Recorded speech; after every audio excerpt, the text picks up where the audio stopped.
Let's start with Bhagwat Geeta, with Hare Krishna Mahamatra. Hare Krishna, Hare Krishna, Krishna Krishna, Hare Hare, Hare Ram, Ram Ram, Hare Hare. Let's do Radha Ja. Radha, Shri Radha, Radha, Shri Radha, Radha, Shri Radha. We are reading Bhagwat Gita as it is by His Divine Grace, A.C. Bhaktivedanta Swami Prabhupada, founder Acharya of International Society for Krishna Consciousness. We are in chapter 3. I think we left at text 19. No? Yes, text 20. We are on text 20. Yes. Kings such as Janak attained perfection solely by performance of prescribed duties. Therefore, just for the sake of educating the people in general, you should perform your work. Yes, let's read the purport. Kings like Janak were all self realized souls. Consequently, they had no obligation to perform the prescribed duties in the Vedas.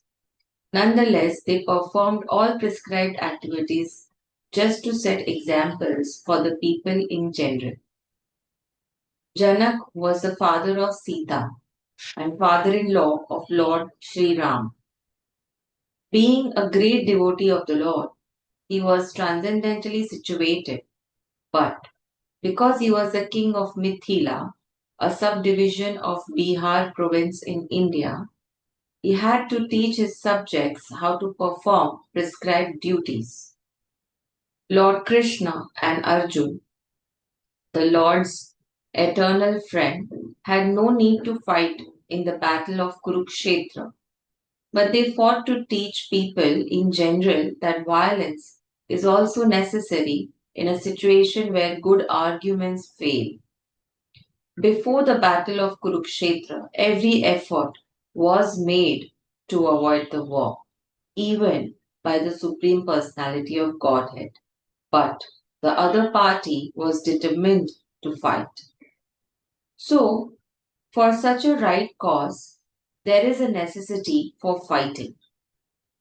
Although one who is situated in Krishna consciousness may not have any interest in the world, he still works to teach the people how to live and how to act. So, even when you are working or you are doing your prescribed duties, you are continuously undergoing some kind of sacrifice and you are continuously evolving in your prescribed duties as well.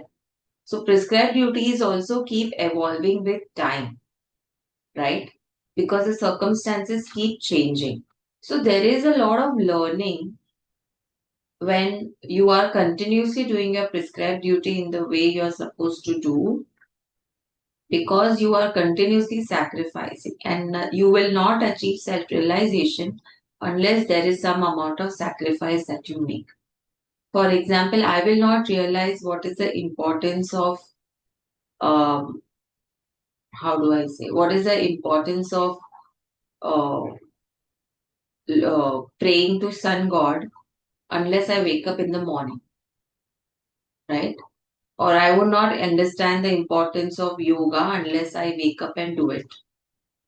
So when I wake up, I'm sacrificing. When I do it, I'm again sacrificing. Yes, I'm sacrificing what other things that I could have done, right? And also, I'm giving some austerity to my body, some endurance to my body, some austerity of, not sleeping for a long hour or not sleeping till what you want to sleep. So, there is a lot of things that, you feel like doing and you don't do it because it is your prescribed duty. So, that is sacrifice.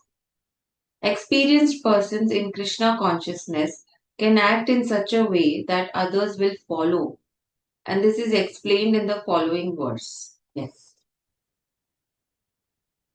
So they always wanted to set an example that if you should fight for the good, yes, So like, even if there is no need to fight, even if they would have given up and gone, but for dharma to survive and sustain and for people to follow it, it is necessary to fight and showcase the people that, this is the right way. That's what they're trying to say. So, text 21, whatever action a man performs, common men follow. Yeah, right? So that's why Janak was the king and he knew he was a master in doing his prescribed duties. And then came to him that I should also teach this to my subjects, that how to complete your prescribed duties every day and how you can remain happy with it. And so that everybody is following a good way of life and everybody is happy. The ultimate goal of the kings in those days that their subjects should be happy. Let's move to text 21. Whatever action a great man performs, common men follow, and whatever standards he sets by exemplary acts, all the world pursues. Yes? Let's read the purport. People in general always require a leader who can teach the public by practical behavior. A leader cannot teach the public to stop smoking if he himself smokes, right?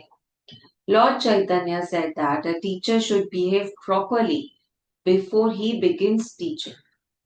One who teaches is that in that way is called Acharya or the ideal teacher.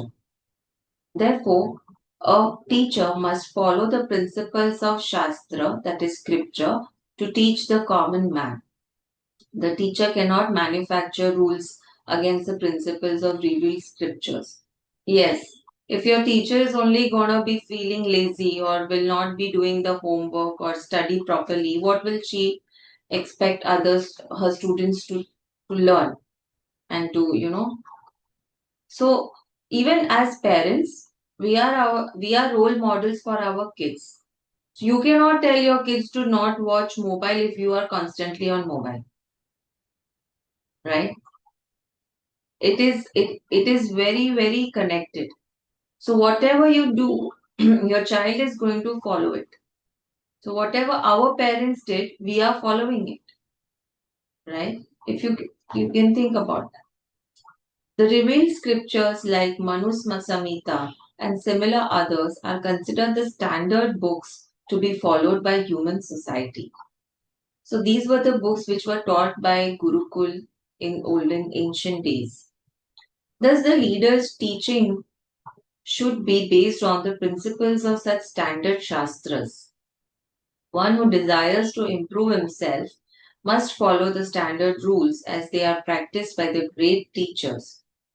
The Srimad Bhagavatam also affirms that one should follow in the footsteps of great devotees, and that is the way of progress on the path of spiritual realization. The king or the executive head of a state, the father, and the school teacher are all considered to be natural leaders of the innocent people in general. Yeah. They are naturally the leaders because automatically the common men will start following whatever they do or whatever they ask you to do. So there is a lot of, how do I say, devotion in that way. All such natural leaders have a great responsibility to their dependents. Therefore, they must be conversant with standard books of moral and spiritual codes. Yeah. Let's move to text 22. O son of Pratha, there is no work prescribed for me within all the three planetary systems, nor am I in want of anything, nor have I a need to obtain anything, and yet I am engaged in prescribed duties. One second, just give me a moment.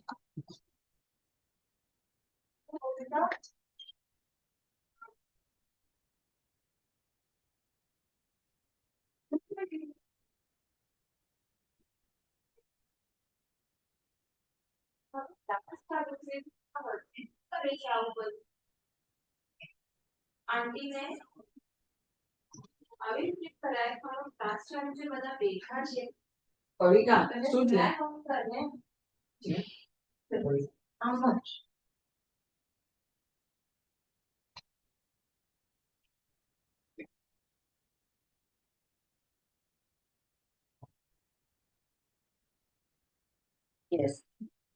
We read text 22. Yes. Okay, I read it again. O son of Pratha, there is no work prescribed for me within all the three planetary systems. Nor am I in want of anything, nor have I a need to obtain anything, and yet I am engaged in prescribed duties. Let's read the purport. The Supreme Personality of Godhead is described in the Vedic literatures as follows. It is in quotes.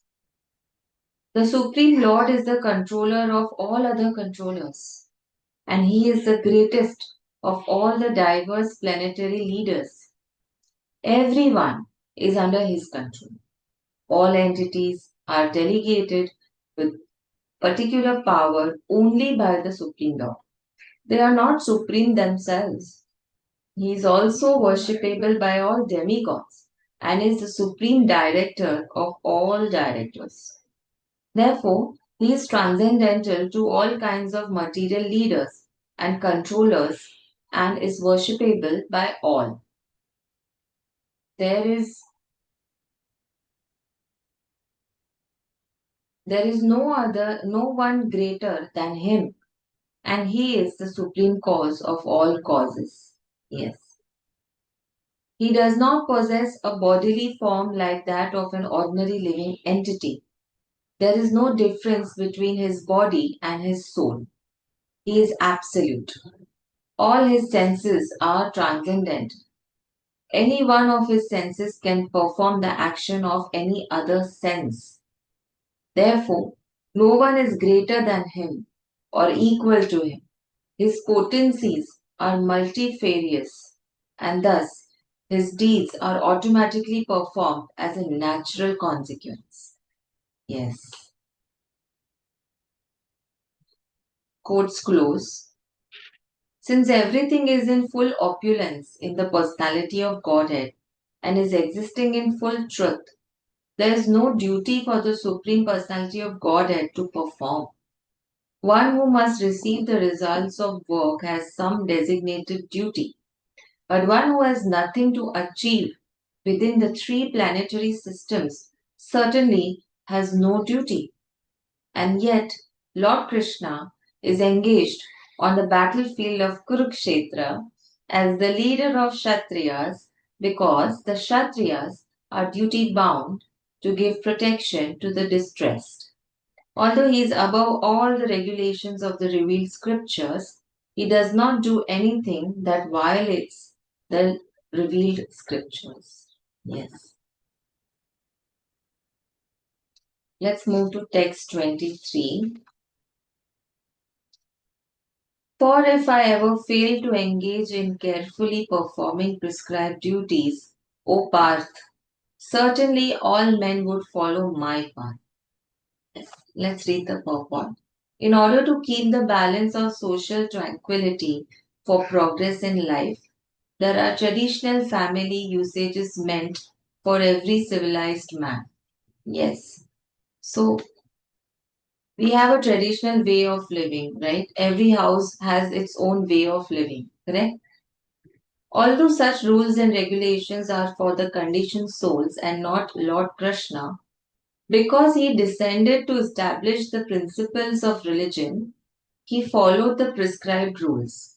So when he also came down, he followed the prescribed rules because that was the right thing to do and that is the right way of living, right?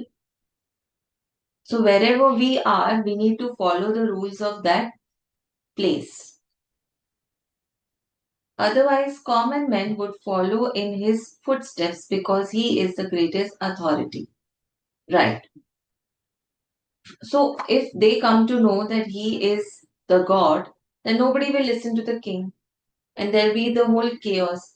and there will be two separate parallel governments going on. One is the one who follows Sri Krishna, and the other is the one who follows the king, right? From the Srimad Bhagavatam, it is understood that Lord Krishna was performing all the religious duties at home and out of home as required of a householder. Yes. Let's move to text 24.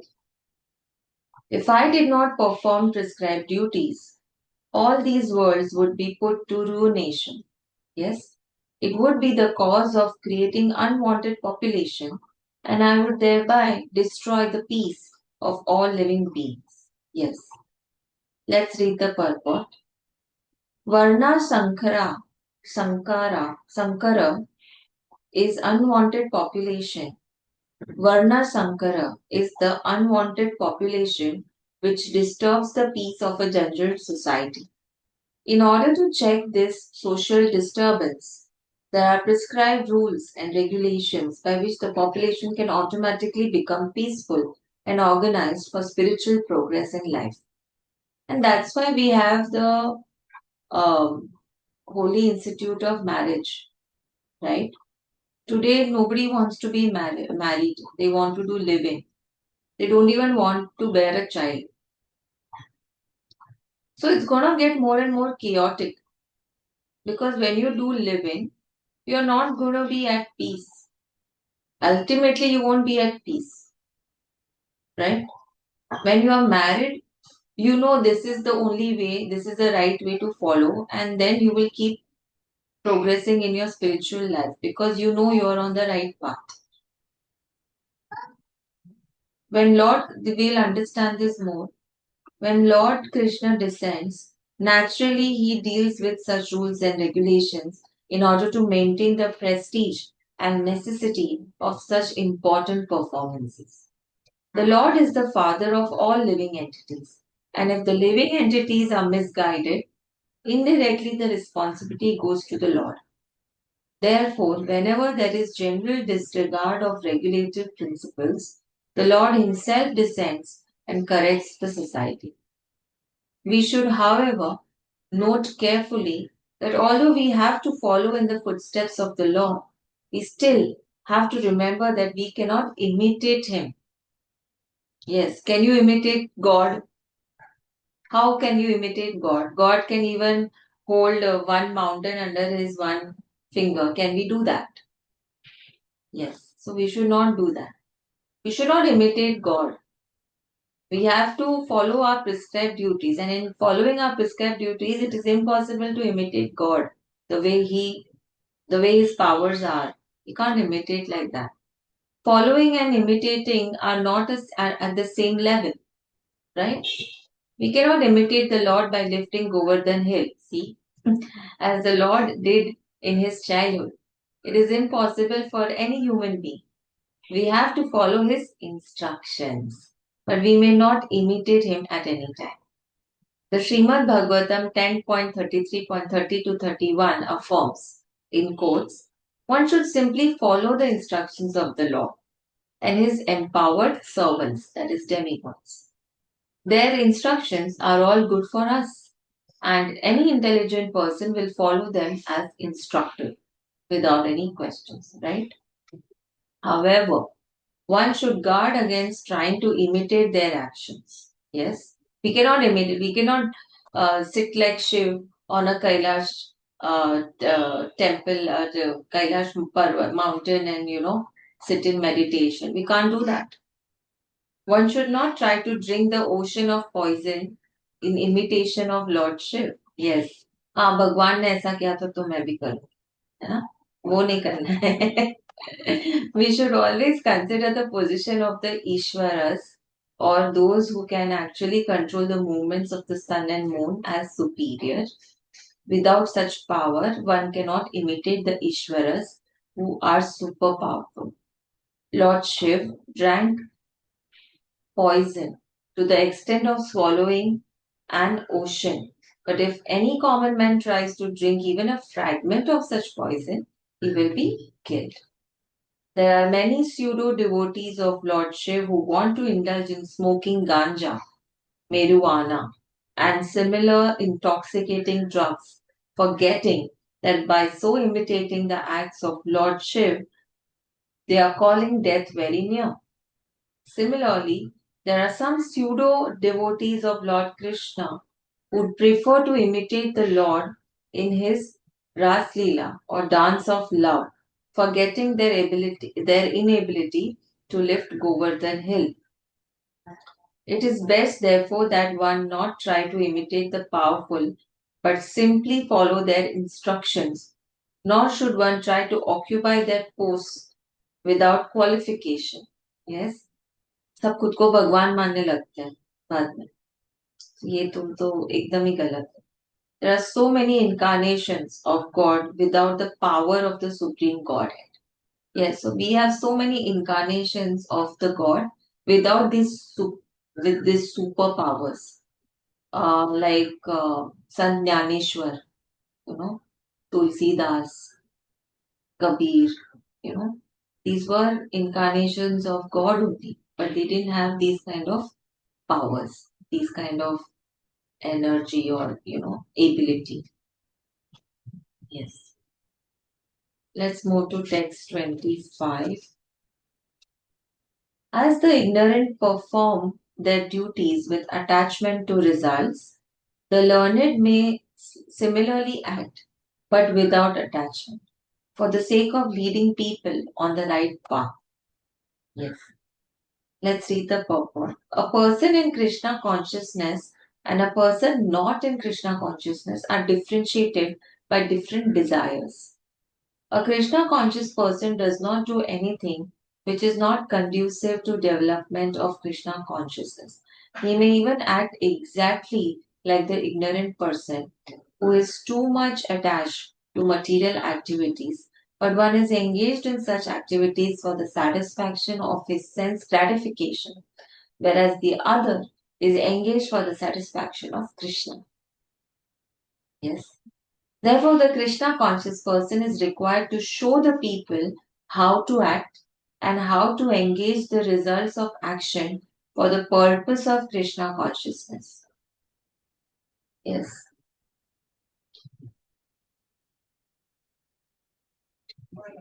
Let's move to text 26. So as not to disrupt the minds of ignorant men attached to the fruitive results of prescribed duties. So, what comes to my head is that Kauravas were the people who were attached to the fruitive results, and Pandavas were not. And they wanted to. That's why they were able to see what is correct and what is wrong, and they wanted to deliver the distressed people out of these kind of uh, you know hard rules and regulations of living, because they knew that if this is considered as accepted, like raping a girl is acceptable,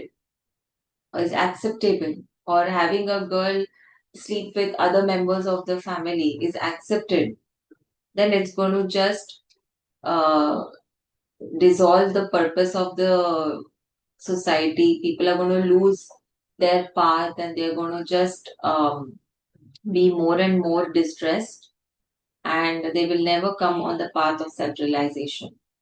This is other. Yes, they already knew this was other.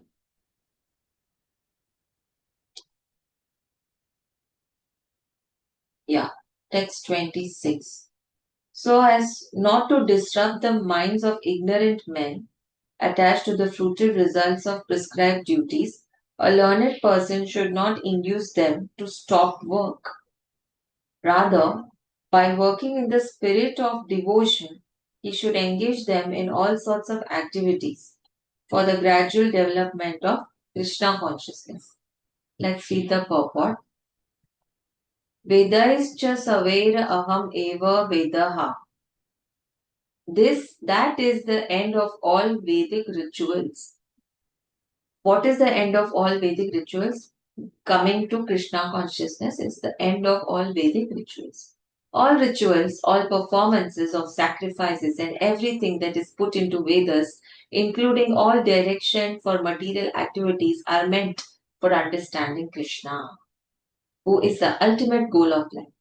But because the conditioned souls do not know anything beyond sense gratification, they study the Vedas to that end. So, Vedas you will only study till the end that you are gaining something out of it. You're learning something out अच्छा मैं इतना सीख लूंगी तो मैं इतना कर पाऊंगी लेकिन the real reason for understanding Veda is beyond that it's basically to understand Krishna how Krishna lives how krishna bees you know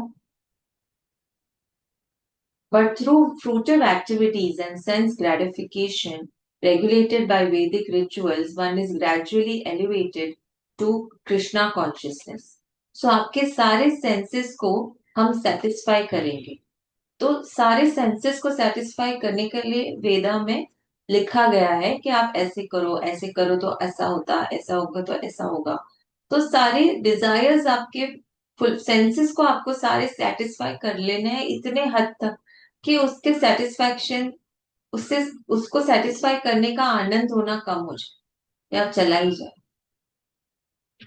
Therefore, a realized soul in Krishna consciousness should not disturb others in their activities or understanding, but he should act by showing how the results of all work can be dedicated to the service of Krishna. The learned Krishna conscious person may act in such a way that the ignorant person working for sense gratification may learn how to act and how to behave. Although the ignorant man is not to be disturbed in his activities, a slightly developed Krishna conscious person may directly be engaged in the service of the Lord without waiting for other Vedic formulas. For this fortunate man, there is no need to follow the Vedic rituals because by direct Krishna consciousness, one can have all the results one would otherwise derive from following one's prescribed duties. Yes. So Gita is trying to tell us that you can also achieve it by following prescribed duties for karma yoga. You can also achieve it by doing a lot of dhyan, jnani lok, by achieving a lot of knowledge of Vedic scriptures. But the easiest way to reach me is bhakti. Okay? Being in devotion, being always in Krishna, doing everything only for Krishna. That is bhakti. Yes. We'll come to bhakti yoga in later chapters. Text 27. After this, we will close. Okay. The spirit soul, bewildered by the influence of false ego, thinks himself the doer of activities. We are in false ego. This is very beautiful. The spirit soul, bewildered by the influence of false ego, thinks himself the doer of activities that are in actuality carried out by the three modes of material nature. Yes? Let's read the purport. Two persons, one in Krishna consciousness and other in material consciousness, working on the same level, may appear to be working on the same platform, but there is a wide gulf of difference in their respective positions. The person in material consciousness is convinced by false ego that he is the doer of everything. मेरी वजह से सब हो रहा है मैं ही सब कर रहा हूँ मैं बहुत होता है इसमें मैंने किया ये He does not know that the mechanism of the body is produced by material nature, which works under the supervision of Supreme Lord. Right? ये body जो हमें मिला है, this is made out of material elements, 5 elements, and those 5 elements are controlled by the Lord. तो कल Lord चाहे तो आपका एक हाथ तोड़ सकते हैं, आपका एक पैर ले सकते हैं, आपकी किडनी ले सकते हैं, आपका ध्यान ले सकते हैं, कुछ भी ले सकते हैं. Everything is His. Whatever it is His.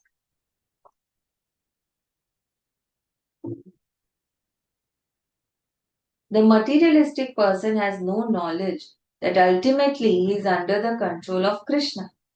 The person in false ego takes all credit for doing everything independently. That is the symptom of his nascence.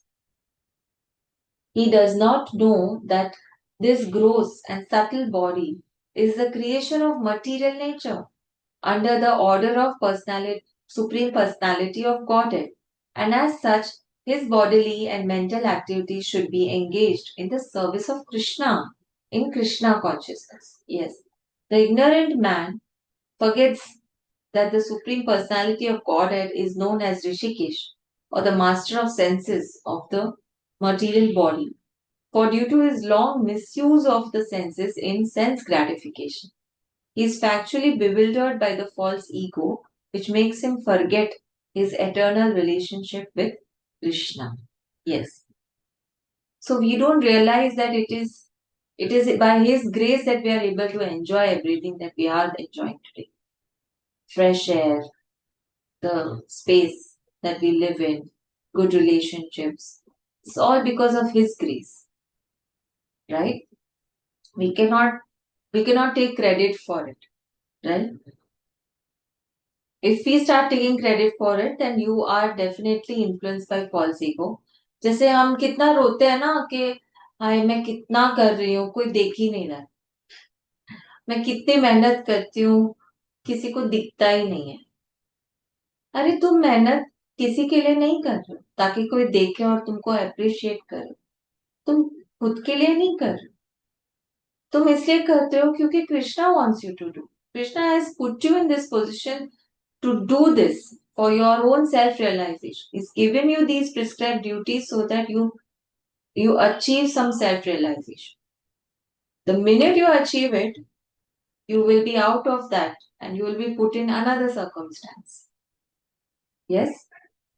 So, nothing is ours. Everything is because of God's grace, and whatever we are feeling happy also is because of His grace. That oh, we can feel happy. Otherwise, we were just one tiny part of the soul who could not experience anything. But He's put us in this body so that we can experience and we can also appreciate what He is able to make us feel. So be very be very mindful of your false ego. Stop doing things for appreciation. Always be in humility. No need to show off. It is not yours. What will you show off? Yeah? Okay. Let's end here with Hare Krishna Maha Mantra. Hare Krishna, Krishna Krishna, Hare Hare. Hare Ram, Ram Ram, Hare Hare. Let's do some Radha Ja. Radha, Shri Radha, Radha, Shri Radha, Radha, Shri Radha.